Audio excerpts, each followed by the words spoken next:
Hello dear students, आपल्या periodic classification of एलिमेंट्सच्या fourth व्हिडिओमध्ये 2.4th व्हिडिओमध्ये आपण मेंडेलिव्हज पिरियडिक लॉ बघितलेला होता.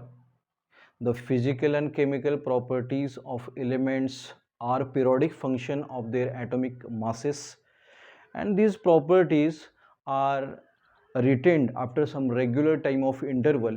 हा तो लॉ होता.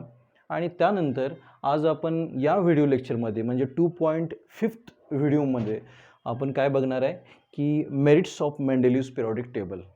आता मेरिट्स पाहताना आपण मेरिट्स बघतोय, याचा अर्थच असा आहे की याला काही डिमेरिट्स पण असणार आहेत. म्हणजे हा टेबल खऱ्या अर्थानं सक्सेसफुल टेबल होता. म्हणजे ॲटॉमिक मास नंबर हा बेस धरून मेंडेलिव्हनी काय केलं होतं की काही एलिमेंट्सच्या बाबतीत काही प्रेडिक्शन्स पण करून ठेवलेले होते.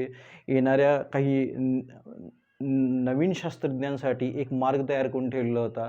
आणि त्यांनी शोध किंवा नवीन काही एलिमेंट्सचे जरी शोध लागली तरी शोध यामध्ये सामावून घेतील अशा प्रकारची एक योजना या टेबलमध्ये होती. आपण याच्यामध्ये स्टेट द मेरिट्स ऑफ, इकडे मी एक क्वेश्चन बनवलेलं आहे कारण आपण मेरिट्स जे बघणार आहेत ते मेंडेलिव्हज पिरियडिक टेबलचे जे मेरिट्स बघणार आहे त्यामध्ये एक सुरुवातीला मेरिट्स पाहत असताना क्वेश्चन नंबर 9 बनवलेला आहे, state the merits of Mendeleev's periodic table. तर आता merits of Mendeleev's periodic table काय आहेत? तर मेंडेलिव्ह हा असा पहिला शास्त्रज्ञ होता ज्यानं त्याच्या काळी ज्ञात असलेल्या 63 मूलद्रव्यांना सक्सेसफुली त्याच्या चढत्या अणुवस्तुमानांकाप्रमाणे त्या टेबलमध्ये काय केलं, डिझाईन केलं. अर्थात फर्स्ट पॉईंट जो आहे ते फर्स्ट जो पॉईंट आहे तो Mendeleev was the first scientist who classified all 63 elements at his time in an increasing order of their atomic masses. आता हा पहिला पॉईंट बघितल्यानंतर हा पॉईंट आपला याच्या अगोदरच्या देखील आपल्या लॉच्या अनुषंगानं हा पॉईंट येऊन गेलेला आहे की त्यांनी increasing order of their atomic of elements atomic mass नंबरप्रमाणे तो संपूर्ण टेबल काय केलेला होता, डिझाईन केलेला होता. तर हा जो सेकंड पॉईंट आहे, Mendeleev's periodic table help to revise atomic masses of some elements for giving them proper places into the periodic table according to their properties. आता याच उदाहरणाचं याच पॉईंटचं मी जे उदाहरण आहे ते उदाहरण इथे घेतलेलं आहे. For example, the previously determined atomic mass number of beryllium 14.09 was changed to the correct value 9.4 and beryllium was placed before boron. आता यामध्ये मेंडेलिव्हज पिरियडिक टेबलमध्ये त्याच्या प्रॉपर्टीज म्हणजे त्याच्या गुणधर्माच्या अनुषंगानं काही मूलद्रव्यांच्या बाबतीत काही मूलद्रव्यांचे जे ॲटॉमिक मास नंबर्स होते ते देखील काय करण्यात आले, रिवाईज करण्यात आले, दुरुस्त करण्यात आले. आणि आता जर आपण ह्या टेबलमध्ये जर बघितलं तर ह्या टेबलमध्ये आपल्या असं निदर्शनास येईल की समजा आता हा जो बेरिलियम आहे, बेरिलियमचा जो पहिला ॲटॉमिक मास नंबर होता म्हणजे प्रिव्हियस ॲटॉमिक मास नंबर जो बेरिलियमचा होता तो दुरुस्त करायच्या अगोदर त्याच्या प्रॉपर्टीजनुसार नंतर तो दुरुस्त होऊन 9.4 आलेला आहे, 9.4 आलेला आहे. पण त्याच्या अगोदर बेरिलियमचा जो ॲटॉमिक मास नंबर होता तो 14.9 होता, 14.09 होता. तर याच्यामध्ये आता तुम्ही एक गोष्ट लक्षात घ्या की मग याचं लोकेशन कुठं असतं. आता इथं in an increasing order of elements atomic mass number हा संपूर्ण टेबल काय केलं आहे की मेंडेलिव्हने डिझाईन केलं आहे. तर या टेबलमध्ये आपण बघतोय की इथं हायड्रोजन आहे, त्यानंतर इथं लिथियम आहे, lithium, beryllium, boron, carbon, nitrogen आहे, ऑक्सिजन आहे, फ्लोरीन आहे. ओके. आता यानंतर आता इथं आपण सुरुवातीला बघूया की याचं प्रिव्हियस लोकेशन कसं गेलं असतं. जर समजा हा बेरिलियमचा आहे असाच ॲटॉमिक मास जर राहिला असता तर त्याचं प्रिव्हियस लोकेशन कसं गेलं असतं. तर बेरिलियमचा जो ॲटॉमिक मास नंबर आहे तो 14.09 आहे. तर हा आता कुठं असता, तर आता इथं आपल्याला ॲटॉमिक मास दिसतोय. नायट्रोजनचा जो ॲटॉमिक मास आहे तो ॲटॉमिक मास आहे 14. तर इथं 14.09 हा जो ॲटॉमिक मास नंबर म्हणजे याला इकडं वेगळा बॉक्स करून याला इथं त्याचं प्लेसमेंट ॲक्च्युली आलं असतं, इथं प्लेसमेंट त्याचं ॲक्च्युली आलं असतं. किंवा ज्या पद्धतीनं कोबाल्ट अँड निकेलचं होल ॲटॉमिक मास जे आहे ते 59 असल्यामुळं मेंडेलिव्हने त्याला काय केलं की त्याला एकाच ठिकाणी स्थान दिलेलं होतं. तसं कदाचित त्यांना नायट्रोजनला आणि बेरिलियमला एकाच ठिकाणी, म्हणजे दोघांचा ॲटॉमिक मास नंबर सेम असल्यामुळे याच्या जवळपास तो कुठेतरी येऊ शकला असता, पण याचं ॲटॉमिक मास नंबर दुरुस्त झाल्यामुळं हा कुठं सेट झाला, हा beryllium was placed before the boron. आता हा इकडे तुम्हाला हा लिथियम दिसतोय, हा बोरॉन दिसतोय. याचा ॲटॉमिक मास नंबर दुरुस्त झाल्यामुळं हा बोरॉनच्या अगोदर काय झाला की इकडं याला प्लेसमेंट देण्यात आलं. म्हणजे बेरिलियमचं जे प्लेसमेंट मेंडेलिव्हस पिरियॉडिक टेबलमध्ये आहे ते मेंडेलिव्हस पिरियॉडिक टेबलमध्ये आहे ग्रुप सेकंडमध्ये आणि सेकंड पिरियडमध्ये. सेकंड पिरियडमध्ये याचं लोकेशन याला देण्यात आलं. आता जो त्याचा पुढचा पॉईंट आहे, जो फोर्थ पॉईंट आहे, आता इथं हा सेकंड जो पॉईंट आहे त्यातलाच हा तसा सब पॉईंट होईल, पण तो तुम्हाला लिहिताना पण व्यवस्थित असावा या उद्दिष्टानं हा तिसरा पॉईंट मी बनवलेला आहे. आता जो फोर्थ पॉईंट आहे, Mendeleev had left some vacant places for his predicted elements. He predicted that time the atomic masses of predicted elements. म्हणजे त्यांनी काय केलेलं होतं की काही व्हॅकंट प्लेसेस ठेवलेल्या होत्या, म्हणजे काही रिकाम्या जागा त्यांनी सोडलेल्या होत्या. त्यांनी काय केलं मेंडेलिव्हने की समजा सपोज की हा आता इथं आपल्याला काही व्हॅकंट प्लेसेस दिसत आहेत, जसं की इकडं 44 त्यांनी लिहिले, हा ॲटॉमिक मास नंबर आहे. हा 44 जो ॲटॉमिक मास नंबर आहे, ह्या 44 ॲटॉमिक मास नंबर असणारं एक इलेमेंट भविष्यात तुम्हाला, म्हणजे येणाऱ्या शास्त्रज्ञांना किंवा भविष्यात ते भेटू शकेल आपल्याला, त्याचा शोध लागेल असं त्यांनी भाकीत करून ठेवलेलं होतं. आता ह्या 44 ॲटॉमिक मास नंबर असणाऱ्या इलेमेंटला त्यांनी नाव काय दिलेलं होतं, ज्याचा ॲटॉमिक मास नंबर 44 आहे त्याला त्यांनी नाव दिलेलं होतं. ते नाव मी इकडे लिहिणार आहे. त्याचबरोबर आता इकडं अजून एक तुम्हाला लोकेशन दिसतंय की 68, इथं 68 ॲटॉमिक मास नंबर असणारं देखील एक एलिमेंट ज्याचं भाकीत त्यांनी करून ठेवलेलं होतं. आणि इथं 72 ॲटॉमिक मास नंबर असणारं देखील एक भाकीत त्यांनी करून ठेवलेलं होतं की भविष्यात हा आपल्याला एलिमेंट असं सापडेल की ज्याचं प्रेडिक्शन त्यांनी अगोदरच करून ठेवलं होतं. ते प्रेडिक्शन त्यांनी कोणत्या आधारावर केलं, तर ते प्रेडिक्शन करताना त्यांनी ह्या ग्रुपमध्ये आता जे बाकीचे एलिमेंट्स आहेत, हे ऑदर एलिमेंट्स जे आहेत, त्या ऑदर एलिमेंट्सच्या ज्या प्रॉपर्टीज आहेत त्या प्रॉपर्टीजवर त्यांनी काय केलं होतं की अशा atomic mass number atomic mass number असणारे काही एलिमेंट्स भविष्यात आपल्याला सापडतील असं भाकीत त्यांनी केलेलं होतं. आणि त्याची जे ॲटॉमिक मास नंबर्स असतील त्याचे ॲटॉमिक मास नंबर जे असतील ते 44 असतील, 68 एकाचा असेल आणि 72 एकाचा असेल. आता याला त्यांनी काय केलं की याला काही नावं दिलीत, ज्या पद्धतीनं की इथं 44 ज्याचा ॲटॉमिक मास नंबर असेल असा एक एलिमेंट भविष्यात तुम्हाला भेटेल किंवा त्याचा शोध लागेल, आणि तो एलिमेंट असणार आहे इका बोरॉन. म्हणजे मेंडेलिव्हनी त्याचं नामकरण केलेलं होतं अगोदर. इका बोरॉन नावाचा एक 44 ॲटॉमिक मास नंबर असलेलं एलिमेंट तुम्हाला भविष्यकाळात त्याचा शोध लागेल. आणि त्याचबरोबर 68 नावाचं एक एलिमेंट तुम्हाला भविष्यकाळात ज्याचा ॲटॉमिक मास नंबर 68 असेल त्याला त्यांनी म्हटलं इका ॲल्युमिनियम.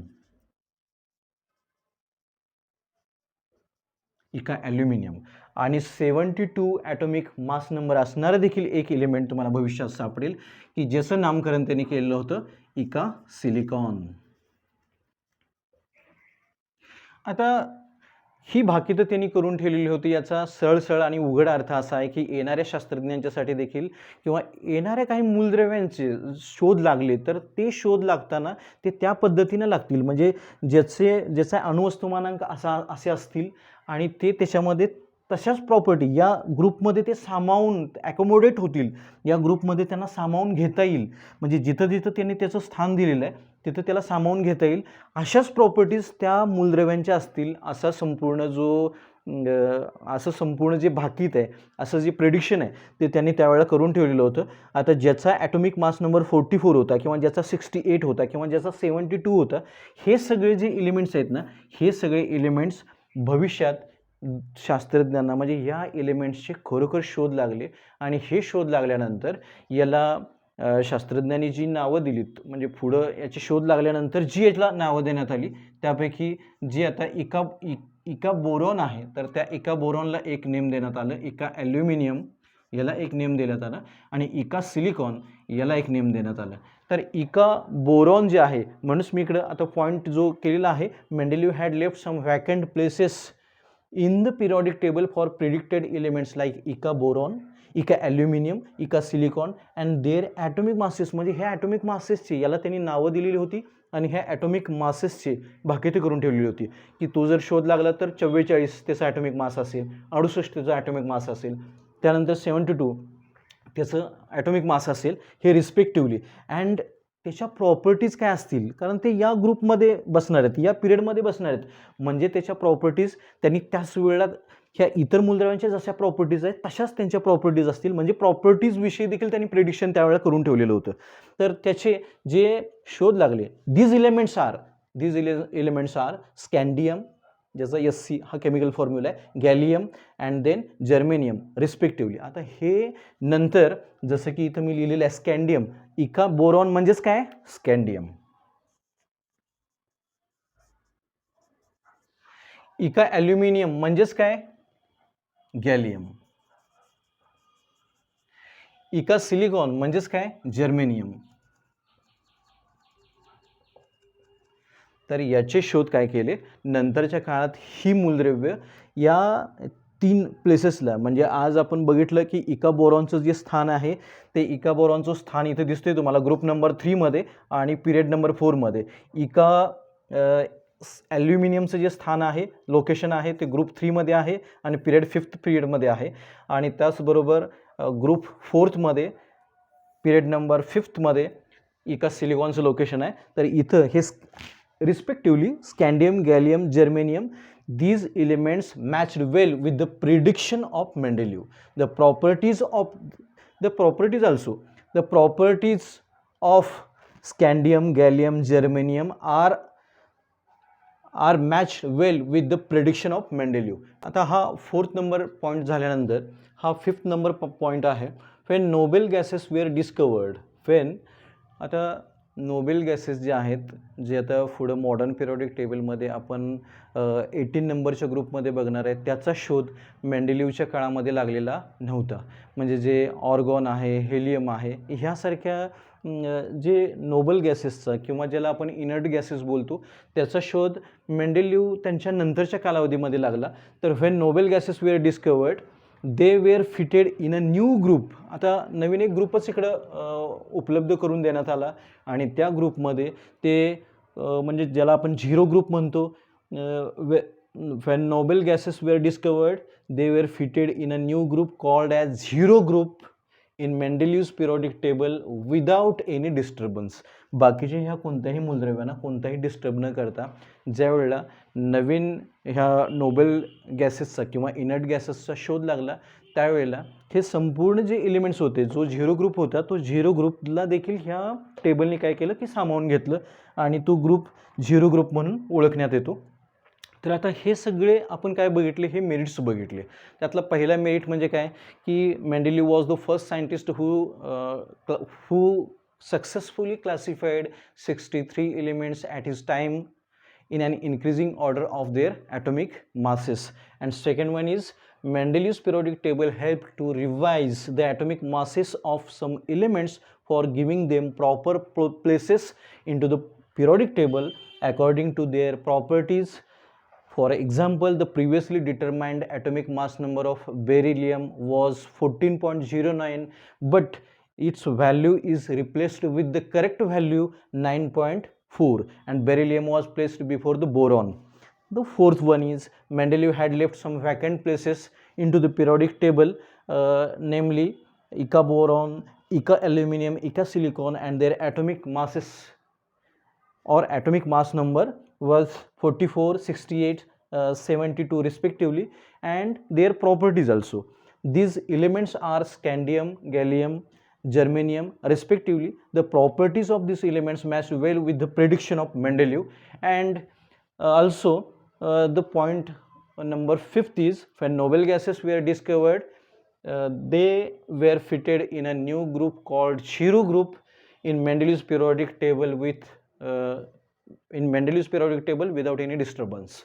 ओके, हे 5 पॉईंट झाल्यानंतर आपल्याला आता तुम्ही ज्या वेळा टेक्स्टबुकमध्ये येत आहे हे 5 पॉईंटच तुम्हाला जर समजा असा प्रश्न आला तर तुम्ही त्या बोर्डच्या एक्झाममध्ये या ऑदर तुमच्या बोर्डच्या एक्झाममध्ये तुम्ही काय करू शकता की हा संपूर्ण भाग इकडे मांडू शकताय, कारण याच्या ऑलरेडी तुम्हाला नोट्स पण भेटलेले आहेत त्याच्या माध्यमातून. तर आता याच्यामध्ये जो भाग होता यूज युअर ब्रेन पॉवर, म्हणजे तुमच्या टेक्स्टबुकमध्ये हा भाग आलेला आहे use your brain power. Chlorine has 2 isotopes. आता क्लोरीन हॅज 2 आयसोटोप्स म्हटलेलं आहे. तर आता पहिल्यांदा आपण हे जाणून घेऊया की आयसोटोप्स ही जी संकल्पना आहे, आयसोटोप्स जे आहेत ते आयसोटोप्स म्हणजे काय हे पण आपल्याला माहीत करून घेणं खूपच गरजेचं आहे. तर आता हा मी पहिल्यांदा प्रश्न वाचतो की यूज युअर ब्रेन पॉवर म्हणजे जरा डोके लावा, जरा डोके चालवा. यामध्ये जो क्वेश्चन आहे क्लोरीन हॅज 2 आयसोटोप्स विज chlorine Cl35 and Cl37. Their atomic masses are 35 and 37 respectively. Their chemical properties are same. Where should these be placed in Mendeleev's periodic table? In the different places or in the same place? In the different places or in the same place? आता याच्यामध्ये तुम्हाला हे विचारलेलं आहे की क्लोरीनचे isotopes आहेत. आता पुस्तकामध्ये तुम्हाला दिलेलं आहे की हे जे आयसोटोप्स आहेत ह्या आयसोटोप्सचा जो काही रिसर्च झाला किंवा आयसोटोप्सचा जो काही शोध लागलेला आहे तो मेंडेलीव यांच्या नंतरच्या कालावधीत आयसोटोप्सचा शोध लागला. आता आयसोटोप्स म्हणजे मी काय म्हणेल की आयसोटोप्स, आता समजा आयसोटोप्स आहेत.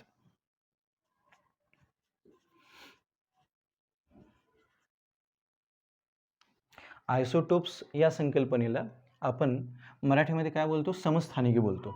आता समस्थानिके म्हणजे काय, आता काही इलिमेंट्स असे आहेत म्हणजे त्या इलिमेंट्सचे तुम्हाला त्याच्या प्रॉपर्टीज सेम दिसतील, प्रॉपर्टीज सेम असतात त्याच्या, परंतु त्याचा जो ॲटॉमिक मास नंबर असतो तो डिफरंट असतो. म्हणजे आपल्याला याची व्याख्या कशी करता येईल की isotopes means the elements having same chemical properties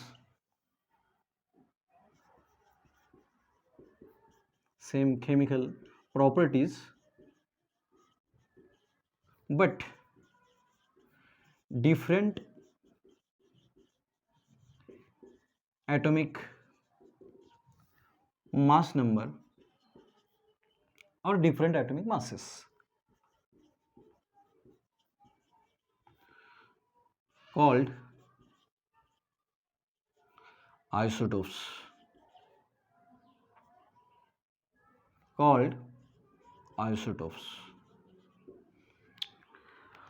जसं की आता तुम्हाला याच्यामध्ये इथंच तुम्हाला एक उदाहरण दिलेलं आहे. फॉर एक्झाम्पल उदाहरण तुम्हाला मी देतोय. हा जो क्लोरीन आहे आपण आणि हा क्लोरीन आहे. तर इथं ह्या क्लोरीनच्या प्रॉपर्टीज तुम्हाला काय भेटतील की सेमच प्रॉपर्टीज भेटतील. क्लोरीन हे काय आहे की नॉन मेटल असं आपण म्हणू शकतोय, किंवा जो फ्लोरो, क्लोरो, ब्रोमो, आयडो हा जो हॅलोजन ग्रुप आहे त्यामध्ये क्लोरीनचा समावेश होतो. बरोबर. एव्हा इथं तुम्ही पाहाल ना तर तुम्हाला जे क्लोरीन आहे ते क्लोरीन जे आहे ते इथं तुम्हाला क्लोरीन आढळते. पण मॉडर्न पिरियोडिक टेबलमध्ये ज्यावेळेला आपण पुढे जाऊ त्यावेळेला तुम्हाला फ्लोरो, क्लोरो, ब्रोमो, आयडो असा जो एक ग्रुप भेटणार आहे पुढे जाऊन, ज्याला आपण 17th ग्रुपमध्ये, तर तो असणार आहे हॅलोजन असणार आहे तो त्यावेळेला. तर आता इथं आपण क्लोरीनचे ज्या पद्धतीने मी तुम्हाला इथं डेफिनेशन दिली, isotopes means the elements having same chemical properties but different atomic masses is called isotopes. आता आयसोटोप्स जे आहेत त्या आयसोटोप्सचं काय वैशिष्ट्य असतं की आता आपल्याला माहीत आहे की क्लोरीनचा जो ॲटॉमिक नंबर आहे तो ॲटॉमिक नंबर किती आहे, 17 आहे.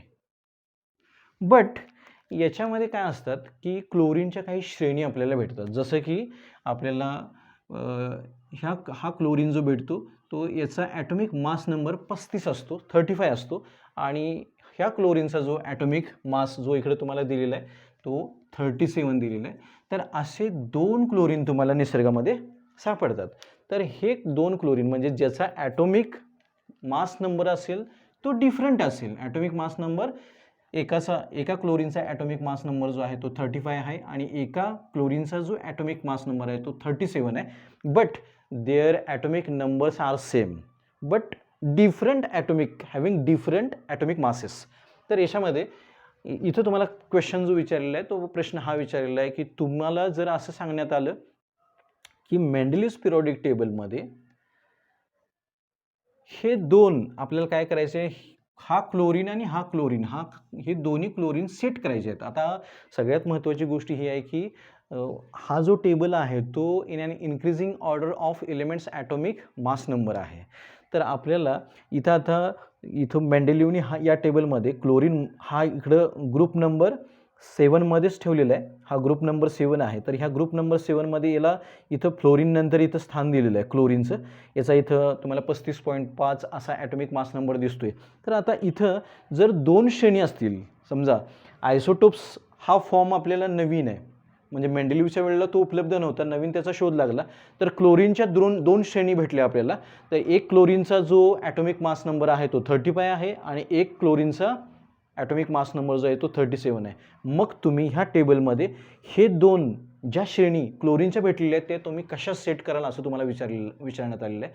तर त्याचं उत्तर आपल्याला असं देता येईल की Mendeleev's periodic table based in an increasing order of elements atomic mass number. So atomic mass number, but the masses of the isotopes of chlorine are different. Means that is isotope of chlorine, first chlorine having atomic mass number with 35 and another chlorine having mass number with 37. These two isotopes of chlorine are different.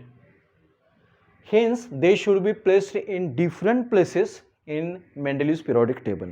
आता यांचा atomic mass नंबरच वेगळा असल्यामुळं यांना जे आपण स्थान देत असताना आपण कसं स्थान दिलं पाहिजे, त्यांना वेगवेगळ्या बॉक्समध्ये वेगवेगळे स्थान दिलं पाहिजे. म्हणजे हा जो क्लोरीन आहे तो क्लोरीन कुठे यायला पाहिजे, अगोदर यायला पाहिजे आणि नंतर हा 37चा क्लोरीन नंतरच्या बॉक्समध्ये बसायला पाहिजे ॲक्च्युली. ओके. तर मला वाटतं आय होप की हा प्रश्न तुम्हाला समजला असेल. Use your brain power. तुम्ही थोडंसं डोकं चालवा असं लिहिलेलं आहे, तर तुमच्या लक्षात येईल. पण हा प्रॉब्लेम आपल्याला कसा सोडवता येईल, जो पुढं मॉडर्न पिरियॉडिक टेबलमध्ये सोडवण्यात आला, हा प्रॉब्लेम कसा सोडवण्यात येईल. अरे याचे ॲटॉमिक जे मासेस आहेत ना, हे ॲटॉमिक मासेस काय आहेत, डिफरंट आहेत, बट याचा ॲटॉमिक नंबर 1 आहे ना. मग ॲटॉमिक नंबर 1 असल्यानंतर ते एकाच बॉक्समध्ये बसणं शक्य होतं. हीच दुरुस्ती पुढच्या मॉडर्न पिरियॉडिक टेबलमध्ये ॲक्च्युली करण्यात आली. तर तो भाग आपण पुढच्या आपल्या व्हिडिओ लेक्चरमध्ये बघणार आहे. पण त्याच्या अगोदर आपण आज या व्हिडिओ लेक्चरमध्ये मग हेच असे काही डिमेरिट्स राहिलेले होते ना, हे जे काही डिमेरिट्स राहिलेले होते किंवा हे जे काही दोष राहिलेले होते मेंडेलिव्हज पिरियॉडिक टेबलमध्ये, ते दोष आपण काय करणार आहे की इथं आपण या पॉईंट खाली बघणार आहे. Demerits of Mendeleev's periodic table. State the demerits of Mendeleev's periodic table असा एक क्वेश्चन मी त्याच्यावर बनवले आहे. Question number 10, state the demerits of Mendeleev's periodic table.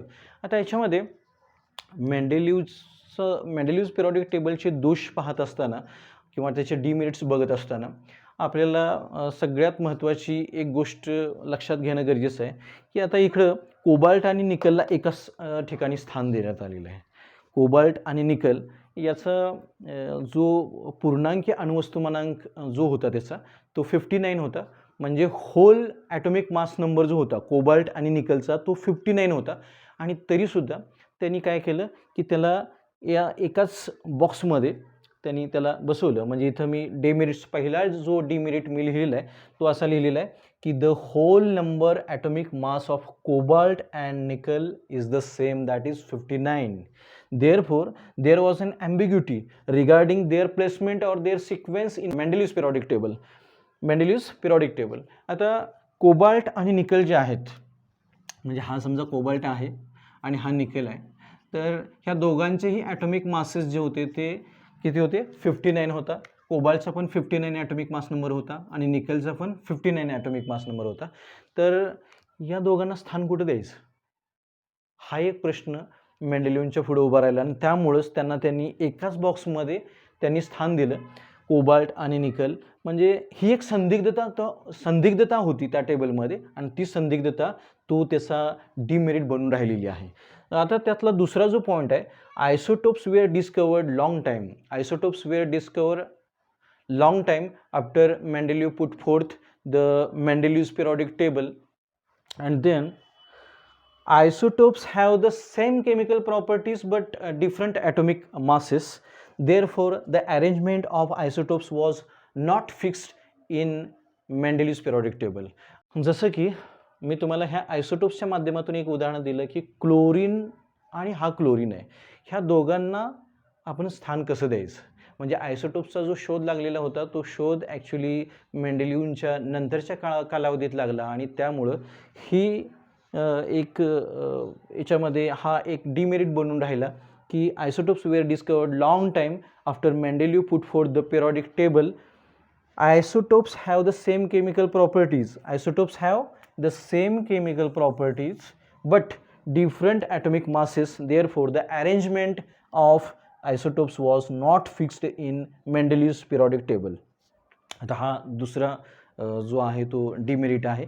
आता तिसरा डिमेरिट जो आहे तो किंवा तिसरा जो दोष आहे त्यात तो असा आहे की Mendeleev have arranged elements in an increasing order of their atomic masses, but the atomic mass of some elements, that is atomic mass of lithium is 7, beryllium is 9.4, atomic mass of boron is 11, and this atomic numbers, rise of this atomic mass number is not uniform. So it was not possible to predict how many elements are discovered between two heavy elements. आता याच्यामध्ये तिसरा जो त्यांचा drawback होता ह्या टेबलचा तो असा होता की ज्या पद्धतीने बघा आपण पुढे एक टेबल पाहणार आहे, पुढचा जो आपण टेबल पाहणार आहे ना त्यामध्ये तुमच्या असं लक्षात येईल की एलिमेंट जे आहेत ना ते एलिमेंट्स काय करतात की एलिमेंट्स एका ठराविक सिक्वेन्सनी ते एलिमेंट्स, म्हणजे आपण ज्या वेळेला 1 ते 118 मूलद्रव्यांचा 1 ते 118 मूलद्रव्यांचा ज्या वेळेला आपण विचार करू त्यावेळेला 1 ते 118 मूलद्रव्य पुढच्या आपल्या टेबलमध्ये, म्हणजे आपण मॉडर्न पिरियॉडिक टेबलमध्ये ज्या वेळेला जाणार आहे त्या टेबलमध्ये आपल्याला काय आढळतील, या सिक्वेन्सने आढळतील. जसा की तो सिक्वेन्स मी लिहितोय, हा सिक्वेन्स असणार आहे ॲटॉमिक नंबरचा, ॲटॉमिक मास नंबर बेस्ड नसणार आहे, तो ॲटॉमिक नंबरचा असणार आहे. तर तो सिक्वेन्स असा असेल.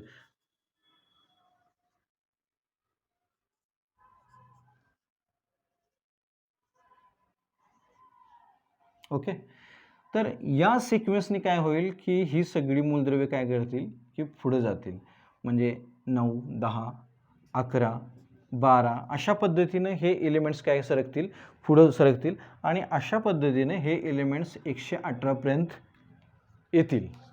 तर हा जो सिक्वेन्स आहे ना या सिक्वेन्सला आपण काय म्हणूया, हा जो सिक्वेन्स आहे हा सिक्वेन्स कसा आहे, या सिक्वेन्सलाच आपण कोणता सिक्वेन्स म्हणतो, हा युनिफॉर्म सिक्वेन्स म्हणतो. म्हणजे एका ठराविक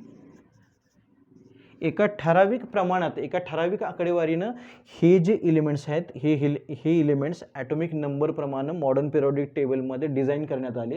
तर इथं आपल्याला एक गोष्ट जाणवते की ज्या पद्धतीनं पुढच्या येणारा जो टेबल पाहणार आहे मॉडर्न पिरियॉडिक टेबल, त्या टेबलमध्ये ॲक्च्युली एका ठराविक सिक्वेन्सनी म्हणजे 1, 2, 3, 4, 5, 6, 7, 8 या नंबरप्रमाणे संपूर्ण एलिमेंट्स त्यामध्ये डिझाईन होताना दिसणार आहेत आपल्याला. तर इथं जर हा जो तिसरा तसा जो डिमेरिट होता, म्हणजे Mendeleev have arranged elements in an increasing order of their atomic masses but the rise of atomic mass is not uniform. म्हणजे इथं आता तुम्ही हा विचार करा की इथं हा जो समजा लिथियम आहे, हा इथं लिथियम आहे, याचा ॲटॉमिक मास नंबर किती आहे, 7.4 आहे. हा इथं बेरिलियम आहे, तर बेरिलियमचा जो ॲटॉमिक मास किती आहे, 9.4 आहे. इथं बोरॉन आहे, तर बोरॉनचा जो ॲटॉमिक मास आहे तो 11 आहे. आता याच्यामध्ये की आपल्याला हे प्रिडिक्ट करता आलं नाही, hence it was not possible to predict how many elements are discovered among two heavy elements. तर याच्यामध्ये आता आपल्याला हे नेमकं ज्ञात नव्हतं किंवा याचा अंदाज लावता येत नव्हता, याचं प्रिडिक्शन करता येत नव्हतं की या 2 एलिमेंट्सच्या दरम्यान, आता हा लिथियम आहे आणि हा, तर या 2 एलिमेंट्सच्या दरम्यान जो आहे तो कशाचा, म्हणजे 8 ॲटॉमिक मास नंबर असलेला पुढे एखादा सापडेल का, किंवा 8 ॲटॉमिक मास नंबर असलेलं एखादं इलेमेंट सापडणार की काय, याचं बाकीत काही सांगता येत नव्हतं त्याच्यामध्ये. किंवा बेरिलियम आणि बोरॉनमध्ये एखादा 10 नंबरचा अजून सापडेल, म्हणजे हा जो सिक्वेन्स होता तो नॉट युनिफॉर्म. हा जो होता तो त्याचा तिसरा डिमेरिट होता, आणि ह्या तिसऱ्या डिमेरिटमुळं हा टेबल जो होता तो पूर्णतः सक्सेसफुल ठरू शकला नाही. म्हणजे पहिला जो त्याचा डिमेरिट होता, तो पहिला डिमेरिट कोणता आहे की कोबाल्ट आणि निकलला त्यांनी काय केलं की त्याचा ॲटॉमिक मास नंबर एकच असल्यामुळं त्याला नेमकी संदिग्धता होती की त्याला नेमकं कुठं स्थान द्यायचं. दुसरा जो डिमेरिट होता तो डिमेरिट हा होता की आयसोटोप्स जे होते ते आयसोटोप्सचं काय वैशिष्ट्य होतं की isotopes have same chemical properties but different atomic mass numbers. दुसरा जो त्याचा डिमेरिट होता तो डिमेरिट असा होता की जे आयसोटोप्स असतात ते आयसोटोप्सची आपल्याला जसं की आपण सांगितलं आयसोटोप्सचं काय वैशिष्ट्य आहे की some elements having different atomic masses but same chemical properties, आणि त्यामुळं आयसोटोप्सना ह्या टेबलमध्ये कुठंही आपल्याला स्थान देता आलं नाही. आयसोटोप्सना नेमकं कुठं स्थान द्यायचं ही एक संदिग्धता त्याच्यामध्ये होती. त्याचबरोबर तिसरं जे होतं ते तिसरं म्हणजे जे ॲटॉमिक मास नंबर, ज्या ॲटॉमिक मास नंबरच्या सिक्वेन्सनुसार ते ते एलिमेंट्स त्या टेबलमध्ये या टेबलमध्ये बसवण्यात आलेले होते ते म्हणजे फॉर एक्झाम्पल त्याचा जो एक क्रम होता तो क्रम काय नव्हता, तो युनिफॉर्म नव्हता. म्हणजे 1 2 3 4 अशा क्रमानं नव्हता.